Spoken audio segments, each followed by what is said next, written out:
আসসালামু আলাইকুম, কেমন আছো সবাই? আসসালামু আলাইকুম স্যার। জি স্যার, আলহামদুলিল্লাহ ভালো আছি স্যার। আপনি আছেন? ওয়ালাইকুম আসসালাম, আলহামদুলিল্লাহ। তো আজকের অনলাইন ক্লাসে সবাইকে স্বাগত জানাচ্ছি। আমরা গত ক্লাসে বোধহয় এই লাস্ট প্রবলেম হিসেবে এই 17 নম্বর প্রবলেমটা দেখেছিলাম প্লেন চ্যাপ্টার থেকে। Find the equation of the plane perpendicular to the planes this and that and at a unit distance from the origin। মানে এমন একটা প্লেনের ইকুয়েশন বের করতে হবে যে প্লেনটা এই দুইটা প্লেনের উপর লম্ব হবে এবং মূল বিন্দু থেকে এক একক দূরবর্তী হবে। তো এই প্রবলেমটাই বোধহয় আমরা লাস্ট দেখেছিলাম। তাহলে আজকে আমরা তারপরের প্রবলেমে চলে যাই। 18 নম্বর প্রবলেমে বলা হচ্ছে find the equation of the plane containing the point 1 - 1 1। মানে এমন একটা প্লেনের ইকুয়েশন বের করতে হবে যে প্লেনটা এই বিন্দুটাকে ধারণ করবে, মানে যে প্লেনের উপর এই বিন্দুটা থাকবে বা যে প্লেনটা এই বিন্দু দিয়ে পাস করবে and passing through the point of intersection of the planes this and that, এবং এই দুইটা প্লেনের ইন্টারসেকশন দিয়ে যাবে। তা আমরা জানি দুইটা প্লেনের ইন্টারসেকশন হচ্ছে একটা সরলরেখা। তার মানে সোজা কথায় বলতে গেলে এমন একটা প্লেনের ইকুয়েশন বের করো যে প্লেনটা একটা নির্দিষ্ট বিন্দু দিয়ে যাবে এবং একটা নির্দিষ্ট সরলরেখা দিয়ে যাবে। সরলরেখা কিভাবে বললাম? কারণ দুইটা প্লেনের ইন্টারসেকশন হচ্ছে একটা সরলরেখা, আর আমার এখানে দুইটা প্লেনের ইকুয়েশনই আমার দেওয়া আছে। তাহলে সেই দুইটা প্লেনের ইকুয়েশন হচ্ছে 1 আর 2 দিলাম আমরা, এগুলো দেওয়া আছে। তো এখন আমরা জানি এই দুইটা প্লেনের ছেদবিন্দু দিয়ে যে প্লেনগুলো পাস করবে তার সমীকরণ হচ্ছে প্রথম প্লেন, এই যে প্রথম প্লেন প্লাস কে ইন্টু দ্বিতীয় প্লেন সমান 0, এটা আমরা জানি। দুইটা প্লেনের ইন্টারসেকশন হচ্ছে একটা লাইন, সেই লাইন দিয়ে যে প্লেনগুলো পাস করবে তার সমীকরণ হচ্ছে প্রথম প্লেন প্লাস কে ইন্টু দ্বিতীয় প্লেন সমান 0। এখন এই প্লেনটা যদি এখন ওই বিন্দু দিয়ে যায়, কারণ আমাদের বলাই ছিল এই বিন্দু দিয়েও পাস করতে হবে, তাহলে আমরা সেই বিন্দুটা এখানে বসাই দিতে পারি। বসালে আমরা কে এর মানটা পেয়ে গেলাম। ফলে কে এর মান যখন তুমি পুনরায় বসাই দিবা এখানে, তুমি অ্যান্সার পেয়ে যাবা। বুঝতে পারছো? ওকে, জি স্যার। একটু রেসপন্ড করতে হবে তো, না হলে আমি কার সাথে কি কথা বললাম জি স্যার, বুঝতে পারছি স্যার। হ্যাঁ, একটু রেসপন্ড করবা। ওকে, তাহলে এটা আসলে সহজই প্রবলেম ছিল, সরলরেখার মতোই। সরলরেখার মধ্যেও এই ফর্মুলাটা আমরা ইউজ করতাম। দুইটা সরলরেখার ছেদবিন্দুগামী, মানে একটা বিন্দু দিয়ে যায় এবং অপর একটা বিন্দু দিয়ে যায়, এরকম সরলরেখার সমীকরণ এইগুলো আমরা করেছিলাম। দুইটা সরলরেখার ছেদবিন্দুগামী রেখার সমীকরণ হচ্ছে প্রথম সরলরেখা প্লাস কে ইন্টু দ্বিতীয় সরলরেখা সমান 0। আর সেখানে যদি অন্য একটা বিন্দু দিয়ে পাস করে আমরা ওই বিন্দুটা বসিয়ে এভাবে সলভ করে ফেলতাম আর কি। তাহলে এক্স্যাক্টলি সেম এটাও। আচ্ছা, তারপরের প্রবলেমটা হচ্ছে find the equation of the plane passing through the line of intersection of the plane this and that. দেখো এখানে হচ্ছে দুইটা আগের মতোই দুইটা প্লেনের ইন্টারসেকশন দিয়ে যায়, মানে একটা সরলরেখা দিয়ে যায় এবং আরেকটা প্লেনের উপর লম্ব হয়। একটা নির্দিষ্ট সরলরেখা দিয়ে পাস করবে এবং অপর একটা প্লেনের উপর লম্ব হবে, এরকম প্লেনের ইকুয়েশন আমাদের বের করতে হবে। তাহলে এই যে প্রথম দুইটা প্লেন, যে দুইটা প্লেনের ইন্টারসেকশন দিয়ে যাবে তাদেরকে আমরা 1 2 দিলাম। তাহলে এমন একটা প্লেনের সমীকরণ বের করতে হবে যে প্লেনটা এই দুইটার ইন্টারসেকশন দিয়ে যাবে এবং এটার উপর পারপেন্ডিকুলার হবে। তাহলে ফার্স্টে আমরা দেখব 1 এবং 2 এর ইন্টারসেকশন দিয়ে যায়, এই দুইটার ইন্টারসেকশন দিয়ে যায় এরকম প্লেনের সমীকরণ হচ্ছে প্রথম প্লেন প্লাস কে ইন্টু দ্বিতীয় প্লেন সমান 0। এরপরে এটাকে আমরা স্ট্যান্ডার্ড ফর্মে লিখবো। স্ট্যান্ডার্ড ফর্ম বলতে কি, ax plus by plus cz plus d সমান 0। তাহলে x আছে একটাই, 2x, y হচ্ছে দুইটা, এখানে মাইনাস y এখানে মাইনাস কে ওয়াই। তাহলে আমরা যদি মাইনাস কমন নিই তাহলে 1 প্লাস কে ওয়াই, তারপরে হচ্ছে প্লাস 3kz প্লাস 3kz সমান 0। এই হচ্ছে স্ট্যান্ডার্ড ফর্ম। এখন এইটা যদি এবার এই 3 নাম্বারের উপর পারপেন্ডিকুলার হয়, পারপেন্ডিকুলার হলে তাহলে আমরা জানি condition of perpendicularity a1 a2 plus b1 b2 plus c1 c2 সমান 0। তাহলে a1 a2 মানে 4 দুগুণে 8, b1 b2 5 into minus 1 plus কে, তাহলে মাইনাস 5 ইন্টু 1 প্লাস কে। দেন -3 ইন্টু 3k, তার মানে -9k ইকুয়াল 0। তাহলে আমরা এখান থেকে k এর মানটা পেয়ে যাব। তাহলে 8 -5 -5k -9k ইকুয়াল 0। দেখি আমরা k এর মান কত পাই এখান থেকে। তাহলে 14k সমান পাচ্ছি আমরা 3। সো আমরা বলতে পারি তাহলে এখন k সমান হচ্ছে 3/14। এখন তুমি যদি k এর মান পুনরায় এই সমীকরণে বসাই দাও তাহলে তুমি অ্যান্সার পেয়ে যাবে। বুঝতে পারছো সবাই? স্যার ওকে, না বুঝলে আমাকে বলবা, এখানে করে দেওয়া আছে। এই যে দেখো আমি যেভাবে করলাম, স্ট্যান্ডার্ড ফর্মে লিখলো, পরে condition of perpendicularity a1 a2 plus b1 b2 plus c1 c2 সমান 0, এরপরে k এর মান বের করলো, পরবর্তীতে k এর মান পুনরায় বসাই দেওয়া হলো, ফলে আমরা প্লেনের ইকুয়েশনটা পেয়ে গেলাম। এই আচ্ছা, তারপরে দেখি আমরা, এরপরে এটা বোধহয় আমরা প্রথম প্লেনের প্রথম ক্লাসেই করেছিলাম। একটা প্লেনের ইকুয়েশন বের করতে হবে যে প্লেনটা দুইটা নির্দিষ্ট বিন্দু দিয়ে যাবে এবং অপর একটা প্লেনের উপর লম্ব হবে। তাহলে এই যে দুইটা নির্দিষ্ট বিন্দু দিয়ে যাবে এবং এই প্লেনের উপর পারপেন্ডিকুলার হবে। তাহলে আমরা জানি ফার্স্টে এক বিন্দুগামী প্লেনের সমীকরণ, এই যে 1 0 - 1, এই বিন্দুগামী যে প্লেন পাস করবে তার সমীকরণ হচ্ছে, আমরা জানি a into x minus x1 plus b into y minus y1 plus c into z minus z1 সমান 0। এটা হচ্ছে একটা নির্দিষ্ট বিন্দুগামী প্লেনের সমীকরণ। তাহলে এখন যদি এই প্লেনের উপর অন্য বিন্দুটাও থাকে তাহলে সেই বিন্দুটা এখানে আমরা বসাই দিতে পারবো। তাহলে আমরা বসাই দিলাম x এর মান 2, y এর মান 1, z এর মান 3। তাহলে আমরা এই যে বসাই দিলাম 2 1 3, ফলে আমরা একটা রিলেশন পেলাম ABC এর একটা কন্ডিশন আমরা পেলাম। এবার আমরা কন্ডিশন অফ পারপেন্ডিকুলারিটি ইউজ করব, কারণ বলা আছে আমাদের নির্ণয় প্লেনটা এই গিভেন প্লেনের উপর পারপেন্ডিকুলার হবে। তো গিভেন প্লেনটাকে ওরা বোধহয় ইকুয়েশন 1 দিয়ে রাখছে। তাহলে আমার নির্ণয় প্লেনটা যদি এই 1 এর উপর পারপেন্ডিকুলার হয় তাহলে কন্ডিশন অফ পারপেন্ডিকুলারিটি, এটাই হচ্ছে নির্ণয় প্লেন। তাহলে কন্ডিশন অফ পারপেন্ডিকুলারিটি তার মানে 2a plus 1b plus 1c, এই যে 2a plus b plus c সমান 0, আরেকটা কন্ডিশন। এবার তুমি এই দুটো কন্ডিশন সলভ করো। এই যে সলভ করা হচ্ছে বজ্র গুণন পদ্ধতিতে, এ বি সি এর মান বের করে নাও, সেই এ বি সি এর মান এখানে এ বি সি এর জায়গায় বসাই দাও, তাহলে you will get the result. Okay, বুঝতে পারছো সবাই? জি স্যার।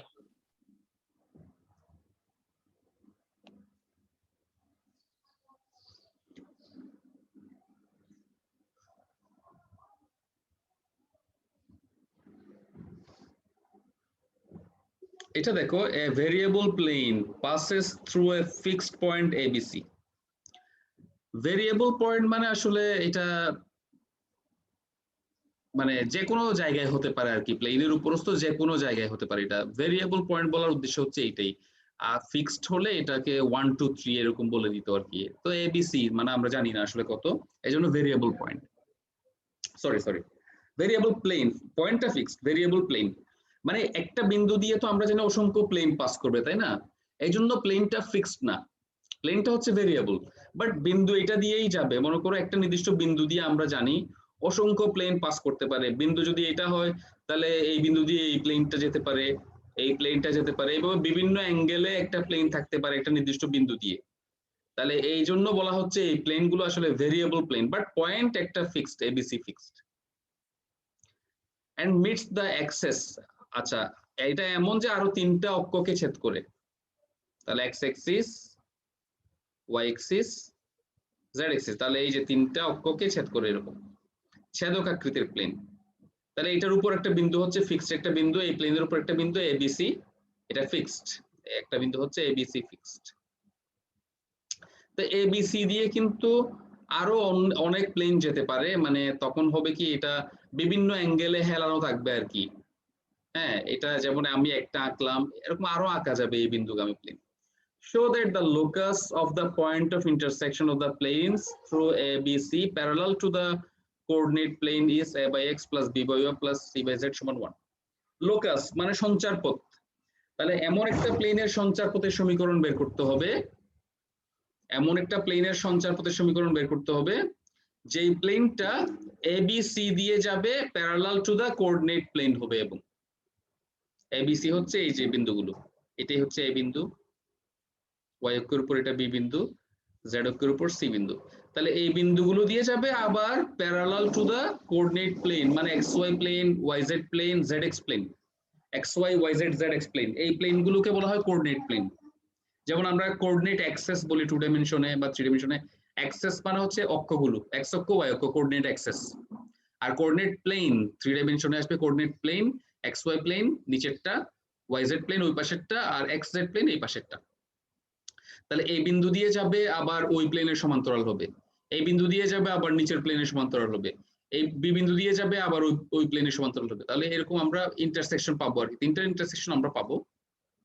তাহলে তার সঞ্চারপথের সমীকরণ দেখাতে হবে এটা। তাহলে আমরা ফার্স্টে ভেরিয়েবল প্লেনের ইকুয়েশন ধরে নিলাম এটা। নিচে আমরা a1 b1 c1 ইউজ করলাম, কারণ আমরা x by a plus y by b plus z by c বলতে পারতেছি না, কারণ আমার অলরেডি abc একটা বিন্দু জানা আছে। এই কারণে যদি এটা abc না দিয়ে ওরা p q r ইউজ করতো তাহলে আমরা এটা abc ধরতে পারতাম, কোনো সমস্যা হতো না। বাট এরা বলে দিছে এটা abc, এই জন্য আমরা যে ছেদক আকৃতির যে plane normally x by a plus y by b plus z by c সমান 1 হওয়ার কথা, সেখানে আমরা a1 b1 c1 দিয়ে দিলাম। এখন সেই ভেরিয়েবল প্লেন আমরা জানি এই বিন্দুটা ABC বিন্দুটা সব প্লেনের উপর থাকবে, তাহলে অবভিয়াসলি এটার উপরেও থাকবে। তাহলে সেই বিন্দুটা আমরা এখানে বসালাম, এই যে ABC, তাহলে একটা রিলেশন আমরা পেলাম 2 নাম্বার। এরপরে দেখো এই যে এখানে ABC এগুলো কি, এগুলো হচ্ছে A বিন্দু, B বিন্দু আর C বিন্দুর স্থানাঙ্ক, তাই না? আমরা A বিন্দুর স্থানাঙ্ক লিখতে পারবো, এই এটা হচ্ছে A বিন্দুর স্থানাঙ্ক। আমি যদি ফিগারটা আবার একটু ড্র করি তো তোমরা বুঝতে পারবা।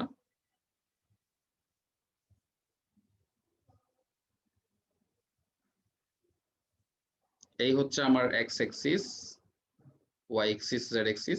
তাহলে আমার এই হচ্ছে আমার প্লেন। তাহলে এতটুকু দূরত্ব হচ্ছে a1, এতটুকু দূরত্ব হচ্ছে b1, এতটুকু দূরত্ব হচ্ছে c1। ফলে এই যে a বিন্দু, তাহলে a বিন্দুর স্থানাঙ্ক হচ্ছে a1 0 0, আর b বিন্দুর স্থানাঙ্ক হচ্ছে 0 b1 0, আর c বিন্দুর স্থানাঙ্ক হচ্ছে 0 0 c1। এই জন্য এখন abc এরা লিখলো। তাহলে এখন দেখো যে প্লেন গুলো abc বিন্দু দিয়ে যাবে এবং অ্যাক্সিস মানে এই যে কোঅর্ডিনেট প্লেনের সমান্তরাল হবে, তাদের ইন্টারসেকশন কি?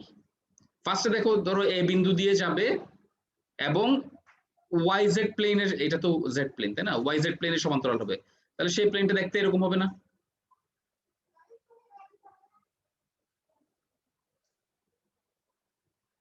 দেখো এই হচ্ছে সেই প্লেন যেটা a বিন্দু দিয়ে যায় আবার yz প্লেনের সমান্তরাল, ওই পাশের ওয়ালটা যেটা আছে তার সমান্তরাল। ঠিক আছে না? এটা বুঝতে পারছো?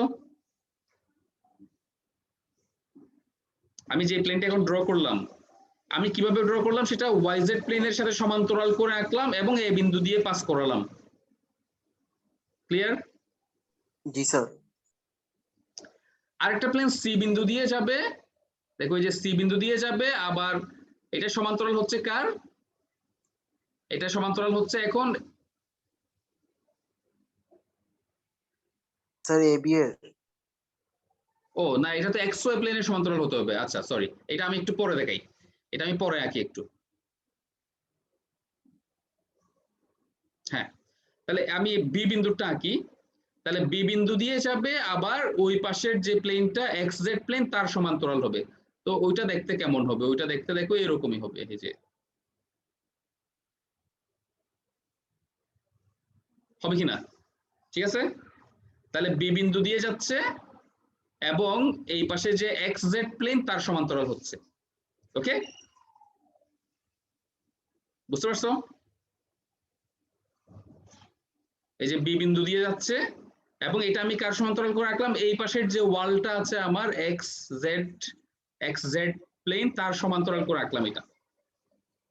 ঠিক আছে, যেমন এর আগেরটা যেমন আঁকছিলাম এ বিন্দুগামী এবং YZ প্লেনের সমান্তরাল, এই ওয়ালটার সমান্তরাল করে আমি এটা আঁকলাম, তদ্রুপ এই ওয়ালের সমান্তরাল করে এটা আঁকছি এখন। বুঝতে পারছো নাকি বুঝো নাই? জি স্যার বুঝছি। তাহলে এই এদের ইন্টারসেকশনটা কি হবে বলতো? এই যে ইন্টারসেক্ট করছে তারা যে বিন্দুতে, এই ইন্টারসেকশনটা কি হবে? এটার স্থানাঙ্ক কি হবে? খেয়াল করো তুমি, এটার স্থানাঙ্ক কি হচ্ছে দেখো, এদিকে আসছে A1 পরিমাণ, এদিকে যাবে B1 পরিমাণ, উপরের দিকে উঠবে। তুমি যদি সি বিন্দুতে যদি এখানেও যদি তুমি এই বিন্দু দিয়ে যাবে আবার নিচের ফ্লোরের সমান্তরাল করে যদি আঁকো, সেটা এখানে টাচ করবে না একটা বিন্দুতে? করবে কিনা? এই যে এরকম একটা বড় একটা প্লেন আমি যদি আঁকি, তো এখানে একটা বিন্দুতে টাচ করবে না? আমি সি বিন্দুতে আঁকলাম, এই যে সি বিন্দুতে আঁকলাম এবং নিচের ফ্লোরের সমান্তরাল করে আঁকলাম। তাহলে এটা আগে ফার্স্ট প্লেন ছিল আমার এটা, হ্যাঁ, সেকেন্ড প্লেন হচ্ছে আমার এটা। তাহলে সবগুলো প্লেন এখানে একটা বিন্দুতে ছেদ করবে কিনা?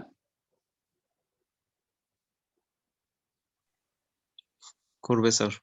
তো সেই বিন্দুর স্থানাঙ্ক কত? সেই বিন্দুর স্থানাঙ্ক হচ্ছে এদিক বরাবর x অক্ষ বরাবর A1, y অক্ষ বরাবর B1, উপরের দিকে উঠলো C1। তাহলে এই বিন্দুর স্থানাঙ্ক A1 B1 C1 না? জি স্যার।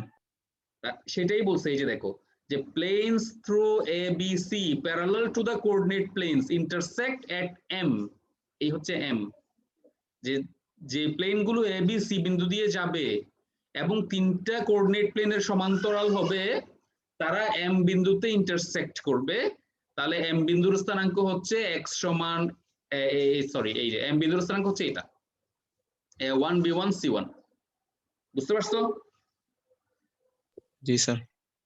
এখন দেখো তাহলে এই যে এটা তো মনে করো আমার ABC এর জন্য আমি এটা পেলাম, তাই না? কোনটা ABC, তো এটার উপর তোমার এখানে তো আমার যে ইনিশিয়াল প্লেনের উপর ABC একটা বিন্দু ছিল, এরপরে আমি A1 B1 C1 এটা ধরে আমি এই প্লেনটা পেলাম। তা আমার A1 B1 C1 তো চেঞ্জ হবে। কেন চেঞ্জ হবে? কারণ এই বিন্দুগামী অসংখ্য প্লেন যাবে, তার মধ্যে একটা প্লেন হচ্ছে আমি এখন যেটা দেখালাম। তো A1 B1 C1 মনে করো এই বিন্দু ফিক্সড রেখে আমি এই যে A1 মনে করো আবার একটু কমাই দিলাম, B1 টাও একটু কমাই দিলাম, C1 টাও একটু কমাই দিলাম বা বাড়াই দিলাম, আমি আরেকটা নতুন প্লেন পাবো না? এরকম আমি অসংখ্য প্লেন বানাতে পারবো। মানে আমি A1 B1 C1 এর লেংথ চেঞ্জ করে করে, A1 এর দৈর্ঘ্য B1 C1 এর দৈর্ঘ্য চেঞ্জ করে করে আমি অনেকগুলো প্লেন এরকম আঁকতে পারবো। সবগুলো প্লেনই এই যে ABC বিন্দু দিয়ে যাবে। তাহলে আমি যে অনেকগুলো প্লেন আঁকতে পারবো, তাদের জন্য M বিন্দুটা চেঞ্জ হবে না আস্তে আস্তে? কারণ A1 B1 C1 এর লেংথ যখন চেঞ্জ হয়ে যাবে, যেহেতু A1 B1 C1ই হচ্ছে M বিন্দুর স্থানাঙ্ক, তাহলে M বিন্দুটাও চেঞ্জ হবে, হবে কিনা? তাহলে M বিন্দুটা মনে করো এক এক সময় এক এক জায়গায় যাবে। কোনো সময় এখন পাইছি আমি M বিন্দু এই জায়গায়, এরপরে মনে করো A1 B1 C1 চেঞ্জ করলে M হচ্ছে এই জায়গায়, এরপরে মনে করো এই জায়গায়, এরপরে এই জায়গায়। তাহলে এই যে M বিন্দুটা যে চেঞ্জ হচ্ছে, তার একটা সঞ্চারপথ তৈরি হচ্ছে না? এই যে এরকম একটা সঞ্চারপথ তৈরি হচ্ছে M বিন্দুর, এক এক সময় এক এক জায়গায় M বিন্দুটা। সেই সঞ্চারপথের সমীকরণই হচ্ছে আসলে এটা। এই জন্য আমার যেহেতু এই বিন্দুটা চেঞ্জ হবে, এটা কখনো এক জায়গায়, কখনো এখানে, কখনো এখানে, এই জন্য এটা হচ্ছে আমার x এর মান A1 ধরলাম, y এর মান B1, z এর মান C1 ধরলাম। মানে যেহেতু সঞ্চারপথ হলে এরকম ধরতে হয়, যেহেতু এটা ফিক্সড না, A1 B1 C1 চেঞ্জ হবে, এই জন্য আমি এটাকে ভেরিয়েবল করে দিলাম এখন। তাহলে এখন হবে কি, এই যে M বিন্দুর সঞ্চারপথের সমীকরণ, এখন আর A1 B1 C1 থাকবে না, সেটা হয়ে যাবে x y z। তাহলে আমি A1 এর জায়গায় x বসাই দিলাম, B1 এর জায়গায় y, C1 এর জায়গায় z বসাই দিলাম। তাহলে আমি এখন একটা সমীকরণ পেয়ে গেলাম। এই সমীকরণটাই হচ্ছে M বিন্দুর সঞ্চারপথের সমীকরণ। বুঝতে পারছো? সঞ্চারপথের প্রবলেমগুলো আসলে একটু বোঝা কষ্ট, এগুলো একটু মানে ক্রিটিক্যাল হয় আর কি, একটু তোমার ভালো মতো বুঝতে হবে আর কি। তুমি প্রশ্নটা আরেকবার চেক করো, ওইটাই কিন্তু বলা আছে, a variable plane passes through a fixed point, মানে প্লেনটা ভেরিয়েবল চেঞ্জ হবে, বাট বিন্দু ABC বিন্দু দিয়েই যাবে, ফিক্সড অলওয়েজ। আবার তিনটা অক্ষকেও ছেদ করবে ABC বিন্দুতে। Show that the locus of the point of intersection, মানে ওই যে M বিন্দুর কথাই মিন করা হচ্ছে আসলে, locus of the point of intersection of the planes through ABC parallel to the coordinate plane, এটা মানে আসলে ওই যে M বিন্দু, এই যে ইন্টারসেকশন, পয়েন্ট অফ ইন্টারসেকশন মানে এম বিন্দু, তাহলে এম বিন্দুর সঞ্চার পথের সমীকরণই হচ্ছে আসলে এটাই আমরা প্রমাণ করলাম আর কি। এই জন্য আমরা এখানে a1 b1 c1 এর জায়গায় লাস্টে ওই যে এম বিন্দু যেহেতু a1 b1 c1 আমরা x y z বসাই দিলাম। স্যার এমন কি হবে না স্যার ওই প্যারালালটা স্যার মানে মানটা যদি বাড়তে থাকে স্যার একসময় যদি স্যার প্যারালাল না হয় তখন কি হবে স্যার? না, ওইটা কন্ডিশন বলা আছে, বাড়লেও অবশ্যই এ বি সি বিন্দুতে টাচ করতে হবে, বেড়ে বেড়ে সমান্তরাল হয়ে গেলে হবে না, এ বি সি বিন্দুর উপর থাকতে হবে। বুঝতে পারছো আমার কথা? তোমার কথা হচ্ছে বাড়তে বাড়তে এক সময় তো হয়তো এটা সমান্তরাল হয়ে যেতে পারে আর টাচ করবে না, না টাচ করতেই হবে, টাচ করতে হবে, এটা এখানে বলা আছে। এ বি সি বিন্দু আমার পেতে হবে, এ বি সি বিন্দু কি এক্স অক্ষ ওয়াই অক্ষ জেড অক্ষ, এক্স অক্ষ ওয়াই অক্ষ জেড অক্ষকে টাচ করতে হবে, অনেক দূরে গিয়ে টাচ করবে দরকার হলে, বাট এক্স অক্ষ ওয়াই অক্ষ জেড অক্ষকে অবশ্যই টাচ করতে হবে, এটা কন্ডিশন বলাই আছে। টাচ করবে না কখন? যদি সমান্তরাল হয়ে যায়, কোনো প্লেনের সমান্তরাল যদি হয়ে যায় তাহলে টাচ করবে না। দেখা যাবে যে আমার একটা অক্ষকে টাচ করলো আর একটা অক্ষকে আর টাচ করলো না, আর দুইটা অক্ষকে, বাট এক্ষেত্রে সেটা করতে পারবে না, এখানে বলা আছে। বুঝছি স্যার। আচ্ছা 24 নাম্বারটা আসলে একটু আগে আমি যেটা দেখিয়েছিলাম তার মতোই, দুইটা বিন্দু দিয়ে যাবে, অপর প্লেনের উপর লম্ব হবে। তাহলে ফার্স্ট আমরা এক বিন্দুগামী প্লেনের সমীকরণ লিখবো, সেখানে দ্বিতীয় বিন্দু বসাই দিব, একটা শর্ত পাবো, কন্ডিশন অফ পারপেন্ডিকুলারিটি ইউজ করলে আরেকটা শর্ত পাবো, পরে সেই দুটো শর্ত সলভ করলে আমরা এবিসি এর মান পাবো, এবিসি এর মান পুনরায় বসাই দিলে আমরা অ্যান্সার পেয়ে যাবো। এরকম আমরা আসলে প্রথম ক্লাসেও সলভ করেছিলাম প্লেনের, আজকে একটু আগে একটা দেখলাম, এখন এটা আরেকটা, অনেকগুলো প্রবলেম আছে একই নিয়মের, এটা এক্স্যাক্টলি একই, জাস্ট সংখ্যাগুলো ভিন্ন আর কি। তা আমার মনে হয় এখানে আর প্রবলেম নাই, এক্সারসাইজ থেকে তুমি ওই সিমিলার টাইপের প্রবলেমগুলোই প্র্যাকটিস করবে আর কি। তো দেখি আমরা এক্সাম্পলে আর নতুন কোনো টাইপ আছে কিনা। একটা টাইপ আমি মিস করে আসছি, সেটা আমি দেখাই এখন, সেটা হচ্ছে 15 নাম্বার। এই যে এখানে বলা হচ্ছে find the equation of the plane through the line this. তো যারা কিউরিয়াস ছিলা যে 3 ডাইমেনশনে সরলরেখার সমীকরণ দেখতে কেমন, এই হচ্ছে 3 ডাইমেনশনে সরলরেখার সমীকরণ। আমি এতদিন ধরে বলে আসছি 3 ডাইমেনশনে সরলরেখা মানে দুইটা প্লেনের ইন্টারসেকশন, এটাই হচ্ছে আসলে সরলরেখার সমীকরণ। দুইটা প্লেনের ইন্টারসেকশন থেকে এই সরলরেখার সমীকরণটা আমরা বানাতে পারবো আর কি। তো বেসিক্যালি এখানে তিনটা প্লেন, কিভাবে তিনটা প্লেন আমি তোমাকে দেখাই। তুমি যদি প্রথম পক্ষ সমান দ্বিতীয় পক্ষ ধরো, একটা প্লেন পাবা। তুমি যখন দেখো এই যে একটা প্লেন আমি দেখাচ্ছি, এখান থেকে একটা প্লেন পাওয়া যাবে 5x - 3y মাইনাস 5 দুগুণে 10 হবে, ওইদিকে 9, তাহলে -1 = 0, এটা একটা প্লেন। আবার তুমি যদি দ্বিতীয় পক্ষ সমান তৃতীয় পক্ষ ধরো, আরেকটা প্লেন পাবা, দেখো 7y - 5z - 21 = 0, আরেকটা প্লেন। আবার তুমি যদি প্রথম সমান তৃতীয়টা ধরো, আরো একটা প্লেন পাওয়া যাবে, দেখো 7x - 3z - 14 = 0। তাহলে বেসিক্যালি এখানে তিনটা প্লেন পাচ্ছি আমরা এই ইকুয়েশন থেকে। তাহলে ওই তিনটা প্লেন কিন্তু আসলে একটা সরলরেখা বরাবর ছেদ করে, এবং এটা হচ্ছে সেই সরলরেখারই সমীকরণ। আমি যদি ফিগারের মাধ্যমে দেখাই ব্যাপারটা এরকম হবে, দেখো এই যে এটা একটা প্লেন, এটা আরেকটা প্লেন, এটা আরেকটা প্লেন। দেখো তিনটা প্লেন কিন্তু এই সরলরেখার উপরেই, এই সরলরেখাতেই ছেদ করছে। ওই যে আমি তোমাকে একটা এক্সাম্পল দিয়েছিলাম, একটা খাতায় 3টা পৃষ্ঠা, এই জায়গায় সেলাই করা, তো ওই সেলাই করা ওইটাই হচ্ছে আমার সরলরেখা, এটাই হচ্ছে আমার সরলরেখা, এটাই হচ্ছে সেই সরলরেখার সমীকরণ। তো এখানে যদিও বা আসলে দুইটা প্লেন এনাফ, একটা সরলরেখা উৎপন্ন হতে দুইটা প্লেন এনাফ, কিন্তু আমার যে ইকুয়েশনটা আছে এটাকে বলা হয় সিমেট্রিক্যাল ফর্মে আছে। ইকুয়েশনটা এখন সিমেট্রিক্যাল ফর্ম, এটা সরলরেখার সিমেট্রিক্যাল ফর্ম। বুঝতে পারছো? কারণ তোমরা ওই টু ডাইমেনশনেও সরলরেখার এই ফর্মটা তোমরা জানো, 2 ডাইমেনশনেও এরকম একটা ফর্ম ছিল সরলরেখার। এই যে x - x1, আমি দেখাই, x - x1 divided by x1 - x2 সমান y - y1 divided by y1 - y2, এটা হচ্ছে 2 ডাইমেনশনে সরলরেখা। তো 3 ডাইমেনশনে সমান z1 - z1 divided by z1 - z2, এটা ওই ফর্মে আছে। এই যে x1 - x2 যেহেতু এগুলো ফিক্সড পয়েন্ট, এরকম 3 এই একটা বিন্দু পেয়ে যাবো আর কি আমরা। তাহলে এটা হচ্ছে সিমেট্রিক্যাল ফর্ম, তাহলে এখানে আসলে তিনটা প্লেন পাচ্ছি, তিনটা প্লেনই একটা রেখা বরাবর ইন্টারসেক্ট করে, এটা আসলে সেই সরলরেখারই সমীকরণ। তো দেখো এখন আমার প্রশ্নে ফিরে আসি আমরা। প্রশ্ন হচ্ছে, একটু ইরেজ করে দিই আমি যা লিখছি। আচ্ছা, প্রশ্নটা হচ্ছে find the equation of the plane through the line this, মানে একটা সরলরেখা দিয়ে যাবে, এই যে এই সরলরেখাটা দিয়ে যাবে, and passing through the point. একটা জিনিস খেয়াল করো, এই একই প্রবলেম কিন্তু আমরা অন্যভাবে সলভ করছিলাম। কিভাবে ছিল তখন? এমন একটা প্লেনের ইকুয়েশন বের করো যেটা একটা নির্দিষ্ট বিন্দু দিয়ে যাবে এবং দুইটা প্লেনের ইন্টারসেকশন দিয়ে যাবে, করছি না আমরা? দুইটা প্লেনের ইন্টারসেকশন দিয়ে যাবে এবং একটা নির্দিষ্ট বিন্দু দিয়ে যাবে। তো এখন একই প্রবলেম ওভাবে না বলে কিভাবে বলছে? একটা সরল রেখা দিয়ে যাবে এবং একটা নির্দিষ্ট বিন্দু দিয়ে যাবে। তো একটা সরল রেখা কি? দুইটা প্লেনের ইন্টারসেকশনই তো। এজন্য আমাদের কাজ হবে এখান থেকে ফার্স্টে দুইটা সরলরেখা বের করে নেওয়া। ওরা বের করতে, দেখো দুইটা সরলরেখা, এই একটা সরলরেখা বের করলো যেটা আমরা এই পেলাম, এই যে প্রথমটা, আর ওরা আরেকটা সরলরেখা বের করলো, এটা বোধহয় আমার এই যে দ্বিতীয়টা। তাহলে দেখো এখন আমি একটা প্লেন পেলাম, এটা একটা প্লেন, এটা আরেকটা প্লেন, দুইটা প্লেন পেলাম আমরা।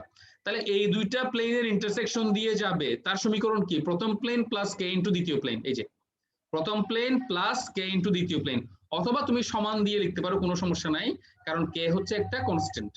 প্রথম প্লেন সমান কে ইন্টু দ্বিতীয় প্লেন, কোনো সমস্যা নেই। তুমি প্লাস কে ইন্টু দ্বিতীয় প্লেন সমান 0 লিখলেও হবে, এভাবে লিখলেও হবে, কারণ কে হচ্ছে একটা কনস্ট্যান্ট।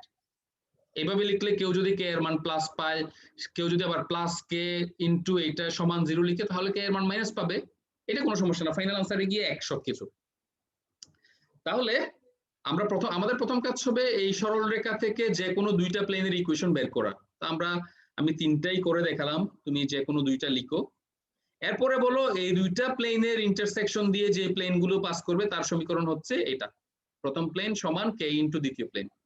এবার এর উপরে যদি এই বিন্দুটা থাকে, তাহলে এই বিন্দুটা আমরা এখানে বসাই দিব, ফলে আমরা কে এর মান পেয়ে যাব। দেখো ওরা কে এর মান পেয়ে গেছে, কে এর মান তুমি পুনরায় বসাই দাও, তাহলে তুমি অ্যান্সার পেয়ে যাবে। এটাই হচ্ছে তোমার সেই প্লেনের সমীকরণ, যে প্লেনটা ওই সরলরেখা দিয়ে পাস করে এবং একটা নির্দিষ্ট বিন্দু দিয়ে পাস করে। বুঝতে পারছো সবাই?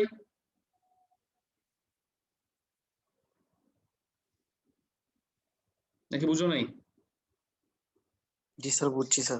মানে এটার সাথে বেসিক্যালি ওই যে বললাম দুইটা প্লেনের ইন্টারসেকশন দিয়ে যায় এবং একটা বিন্দু দিয়ে যায়, সেই প্রবলেমের কোনো পার্থক্য নাই। যেমন দরকার হলো আমি সেই প্রবলেমটা আবার দেখে 18 নম্বরে ছিল বোধহয়। তাহলে স্যার দুইটা প্লেনেই স্যার যাবে স্যার, সরলরেখাটা স্যার দুইটা প্লেন করে। রাইট, দুইটা প্লেন ইন্টারসেক্ট করলে একটা সরলরেখা উৎপন্ন হয়। এটা আমি তোমাদের গত ক্লাসে বলেছিলাম, তুমি একটা কাগজের পেজ নাও, একটা পেজ মানে একটা প্লেন, মাঝখান বরাবর ভাঁজ করো, দুইটা প্লেন হয়ে যাবে। তো ভাঁজ করলে যে একটা দাগ পড়ে যায়, ওটাই হচ্ছে তোমার সরলরেখা। বুঝতে পারছো? জি স্যার। একটা খাতার পৃষ্ঠা নিয়ে মাঝখান বরাবর ভাঁজ করো, দেখো এখানে একটা দাগ পড়ে গেছে মাঝখানে, ওই দাগটাই হচ্ছে সরলরেখা। এবং ওই দুইটা খাতার পৃষ্ঠা এখন যে ভাঁজ হয়ে দুইটা পৃষ্ঠা হয়ে গেল, ওই দুইটাই হচ্ছে তোমার প্লেন। এই যে দেখো এই প্রবলেমের কথা বলেছিলাম আমি, এই প্রবলেমটা আর একটু আগে যেটা সলভ করলাম এক্স্যাক্টলি সেম। এখানে কি বলছে? Find the equation of the plane containing this point and passing through the point of intersection of this two planes. আর এখন যেটা সলভ করলাম সেখানে কি বলা আছে? একটা বিন্দু দিয়ে যাবে এবং একটা সরল রেখা দিয়ে যাবে। তো এই দুইটা প্লেনের ইন্টারসেকশন মানে হচ্ছে আসলে একটা সরল রেখা। এই দুইটা প্লেন থেকে তুমি চাইলেও ওই সরলরেখার সমীকরণ বের করতে পারবা সিমেট্রিক্যাল ফর্মে, ওটা বের করা যায়। আমরা সরলরেখা চ্যাপ্টারে এগুলো দেখবো। তাহলে দেখো এক্স্যাক্টলি সেম ওয়েতে সলভ করছে। মানে একটু আগে যেটা করলাম ওখানে বাড়তি কাজ কি ছিল? বাড়তি কাজ হচ্ছে এই প্লেনের ইকুয়েশন দুইটা বের করে নেওয়া, কারণ প্লেনের ইকুয়েশন দেওয়া ছিল না, সেখানে দেওয়া ছিল সরল রেখার ইকুয়েশন। সেখান থেকে আমরা দুইটা প্লেনের ইকুয়েশন বের করে নিছি, পরে আমরা বলছি দুইটা প্লেনের ইন্টারসেকশন দিয়ে যে প্লেন যাবে তার সমীকরণ হচ্ছে প্রথম প্লেন প্লাস কে ইন্টু দ্বিতীয় প্লেন সমান 0। তাহলে এই হচ্ছে পার্থক্য ওই প্রবলেমের সাথে এই প্রবলেমের, বাট জিনিসটা একই, আসলে কনসেপ্ট একই। কারণ দুইটা প্লেন বলছে এখানে, দুইটা প্লেনের ইন্টারসেকশন, আর ওখানে বলছে একটা সরল রেখা। তো আমরা জানি দুইটা প্লেনের ইন্টারসেকশন আসলে একটা সরল রেখা।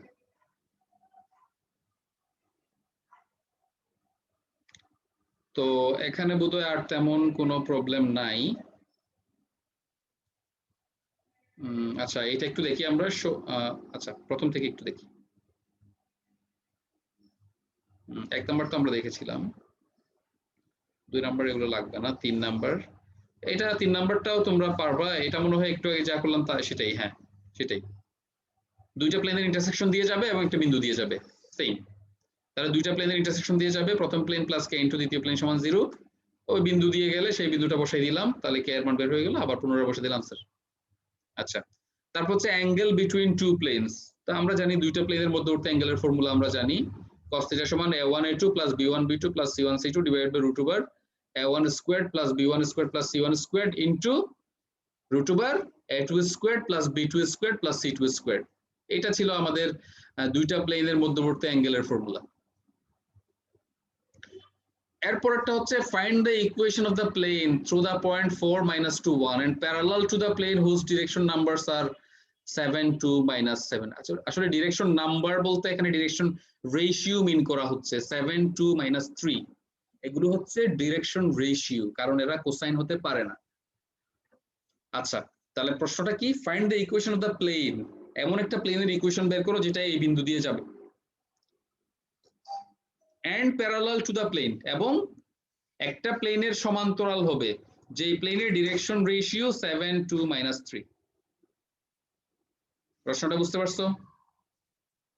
এমন একটা প্লেনের সমীকরণ বের করো যে প্লেনটা একটা নির্দিষ্ট বিন্দু দিয়ে যাবে এবং অপর একটা প্লেনের সমান্তরাল হবে, যার সমান্তরাল হবে তার ডিরেকশন রেশিও হচ্ছে 7 2 minus 3। তাহলে আমরা ফার্স্টে এক বিন্দুগামী প্লেনের সমীকরণ লিখি, 4 minus 2 1, এই যে বিন্দু দিয়ে যায় এরকম প্লেনের সমীকরণ হচ্ছে a into x minus x1 plus b into y minus y1 plus c into z minus z1 সমান 0। তাহলে এখন abc গুলো কার সমানুপাতিক হবে, এই যে এদের সমানুপাতিক হবে, কারণ আমরা জানি দুইটা প্লেন সমান্তরাল হলে ডিরেকশন রেশিও গুলো সমানুপাতিক হয়। তাহলে হবে a/7 সমান b/2 সমান c/-3। তো এরা একটু এটা ডিটেইলস লিখে নাই, তুমি লিখতে পারো। তাহলে আমার এই গিভেন প্লেনটা যদি এমন একটা প্লেনের সমান্তরাল হয় যার ডিরেকশন রেশিও গুলো এটা, তা দুইটা প্লেন সমান্তরাল হলে আমরা জানি তাদের ডিরেকশন রেশিও গুলো সমানুপাতিক, তার মানে a/7 b/2 c/-3। যেহেতু সবগুলো সমান আমরা তাহলে কে ধরলাম আর কি, তাহলে a সমান 7k, b সমান 2k, c সমান -3k। ফলে তুমি এই যে abc এর মানগুলো এখানে বসাই দাও, এই যে বসাইছে abc এর মান, পরে কে দিয়ে ভাগ করে দাও। যেহেতু কে দিয়ে ভাগ করব আমরা এখানে একটু কন্ডিশন আমরা লিখে দিব, কে নট ইকুয়াল 0। তাহলে আনসার আমরা পেয়ে গেলাম, সিম্পল। বুঝতে পারছো? জি sir.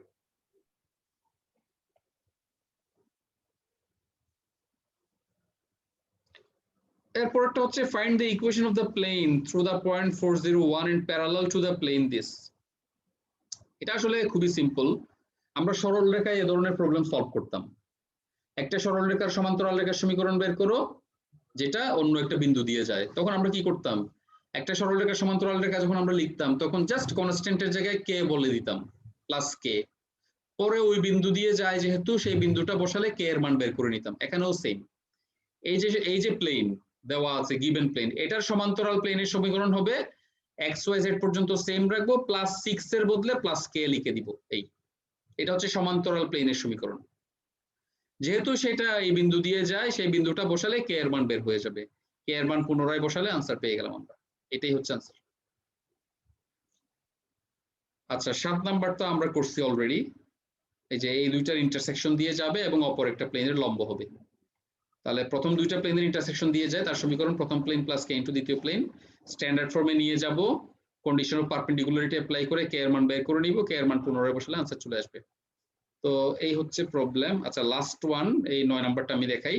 Show that the equation to the plane through P, মানে এমন একটা প্লেনের সমীকরণ বের করো যেটা পি বিন্দু দিয়ে যায়, at right angles to OP, যেটা OP এর উপর আবার লম্ব। ওকে, তাহলে এই বিন্দু দিয়ে যাবে প্লেনটা এবং OP এর উপর লম্ব হবে। তো এরা একভাবে করছে, আমি দেখি অন্যভাবে ট্রাই করে। তাহলে এই বিন্দু দিয়ে যায়, তার সমীকরণ হচ্ছে a into x minus 2 plus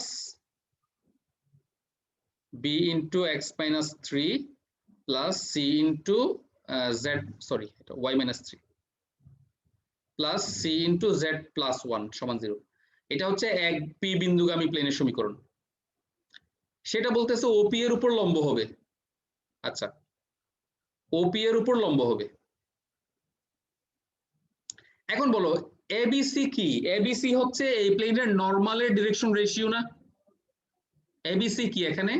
এই প্লেনের নরমালের, মানে এটাই যদি সেই প্লেনটা হয় তাহলে এবিসি হচ্ছে এটার ডিরেকশন রেশিও, নাকি না? জি স্যার। এটা আমরা প্রথম দিনেই বলেছিলাম যে এখানে যে আমরা যে প্লেনের ইকুয়েশন লিখবো সেখানে এবিসি হচ্ছে আসলে প্লেনের উপর লম্ব রেখার ডিরেকশন রেশিও। তো বলতেছে প্লেনের উপর ওপিটাও লম্ব হবে। তো ওপি যদি প্লেনের উপর লম্ব হয় তাহলে এবিসি এর সমান্তরাল না সেটা ওপিটা? ওপি প্লেনের উপর লম্ব হওয়া মানে কি? এই যে আমি এখন যে রেখাটা আঁকলাম নরমাল, তার সমান্তরাল হওয়া না? এটাই মনে করো ওপি, এটাই ধরো ওপি। তাহলে আর প্লেন, এই প্লেনের নরমাল মানে হচ্ছে লম্ব, লম্ব হচ্ছে এটা যার ডিরেকশন রেশিও এবিসি, আর ওপি হচ্ছে এটা। তাহলে এদের মধ্যে সম্পর্ক কি? প্যারালাল। প্যারালাল, লম্ব, রাইট? তাহলে আমরা বলতে পারি যে এবিসি কার সমানুপাতিক হবে? এটার ডিরেকশন কোসাইন রেশিও এর সমানুপাতিক হবে। তাহলে ওপি এর ডিরেকশন রেশিও কি? ও মানে তো মূল বিন্দু 0 0 0, আর পি মানে হচ্ছে এটা। তাহলে ওপি এর ডিরেকশন রেশিও হচ্ছে 2 - 0 3 - 0 -1 -0, অর্থাৎ 2 3 -1। তাহলে এবিসি এদের সমানুপাতিক হবে। তাহলে হবে a/2 b/3 c/-1। তো সবগুলো যেহেতু সমান আমরা আগের মতোই কে ধরি, which is not equal 0। তাহলে a সমান হচ্ছে 2k, b সমান হচ্ছে 3k, আর c সমান হচ্ছে -k। এই মানগুলো তুমি বসাই দাও এখানে। a সমান হচ্ছে 2k, b সমান হচ্ছে 3k, এবং c সমান হচ্ছে -k। কে দিয়ে ভাগ করে দিলাম, মনে করো কে বাদ দিয়ে দিলাম, তাকে 2x - 3 দুগুণে 6 প্লাস 3y - 3 থেকে 9 মাইনাস কে তো চলে গেল, z -1 সমান 0, অথবা 2x + 3y - z, এগুলো যোগ করলে কত হয়? 9 6 15 16। ভুল করলাম নাকি কোথাও?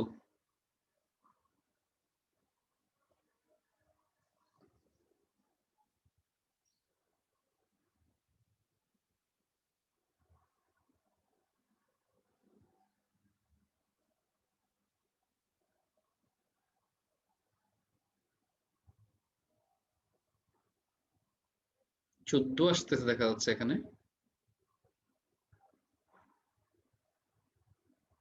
আমার তো আসতেছে বোধহয় 16 নাকি?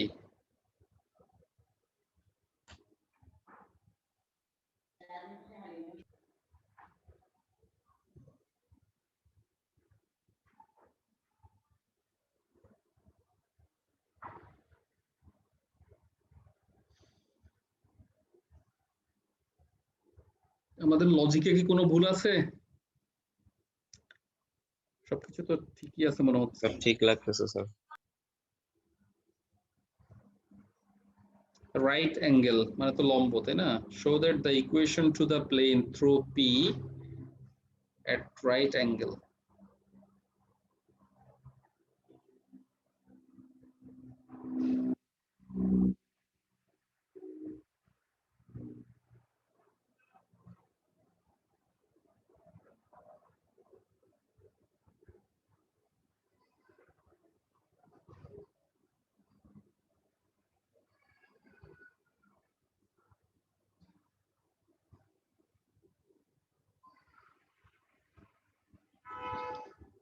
তাহলে তো এদের নিয়মটাই মনে হয় দেখতে হবে। আমারটাতে কি সমস্যা আমি তো বুঝলাম না। কোনো ভুল স্যার করছি? এর সাথে প্রথমে x - 2 দিছেন না? ও আচ্ছা আচ্ছা, সরি সরি, আমি ওখানেই ভুলটা করছি না। হ্যাঁ হ্যাঁ হ্যাঁ, এটা 2 x - 2, right right, thank you. তাহলে হচ্ছে 2 × 4, এটা 4, এখন বোধহয় ঠিক আছে 14, এখন ঠিক আছে, হ্যাঁ ওকে থ্যাংক ইউ, এখন ঠিক আছে। তাহলে 9 4 13 14 বুঝতে পারছো এখন সবাই? জি স্যার। আর এদের নিয়মেও করতে পারো। এদের নিয়মটা আসলে কিরকম আমি বলি একটু। এদের নিয়মটা হচ্ছে ওই যে তোমরা সরলরেখা চ্যাপ্টারে পড়ে আসছো তাই না? সরলরেখা চ্যাপ্টারে এই ধরনের প্রবলেম ছিল। কি ধরনের প্রবলেম? এই যে এই হচ্ছে এক্স অক্ষ, মূলবিন্দু ওয়াই অক্ষ, এমন একটা সরলরেখা সমীকরণ বের করো যেই সরলরেখাটা মূলবিন্দু থেকে যেই সরলরেখার উপর লম্ব আঁকলে সেই লম্ব দূরত্ব হবে পি এবং সেটা উৎপন্ন করে আলফা কোণ। তখন সেই সরলরেখা, এই যে এই সরলরেখার সমীকরণ ছিল x cos alpha plus y sine alpha সমান পি, মনে আছে? জি স্যার। এরকম একটা সূত্র তোমরা পড়ে আসছো সরলরেখায়। তো এখানেও সেম, এখানে তো আর কজ আলফা আর সাইন আলফা হবে না, এখানে হবে sine alpha sorry cos alpha cos beta cos gamma, যেহেতু ডিরেকশন কি বলে ডিরেকশন রেশিও, বুঝতে পারছো? এই আর কি। তাহলে এটা ওই নিয়মে, এই যে দেখো এটাই হচ্ছে তোমার ডিরেকশন কজ আলফা, এই যে direction ratio, sorry direction cosine, আমি কি বললাম, ডিরেকশন কোসাইন কজ আলফা। কারণ 2 3 -1 হচ্ছে ডিরেকশন রেশিও, এই যে 2 3 -1 ডিরেকশন রেশিও, তাদেরকে কোসাইনে নিলে বর্গের যোগফলের বর্গমূল দিয়ে ভাগ করতে হবে। এই হচ্ছে direction cosine, cos alpha cos beta cos gamma, এই যে cos alpha cos beta cos gamma সমান পি। পি হচ্ছে লম্ব দূরত্ব মূলবিন্দু থেকে, তো মূলবিন্দু থেকে লম্ব দূরত্ব ওরা বের করছে 14√14, ফলে মান বসালেই আনসার চলে আসে। এদেরটাও ইজি, খারাপ না, তুমি যে কোনো একটা ফলো করতে পারো আর কি। তো ঠিক আছে, তাহলে এই হচ্ছে আমার প্লেন চ্যাপ্টারের শেষ। আমরা আগামী ক্লাসে ইনশাআল্লাহ স্ট্রেট লাইন স্টার্ট করবো আর কি। তো আজকের ক্লাসটা আমি তাহলে এখানেই শেষ করে দিচ্ছি। Thank you. আসসালামু আলাইকুম স্যার। ওয়ালাইকুম আসসালাম। আসসালামু আসসালামু আলাইকুম স্যার। আসসালামু আলাইকুম।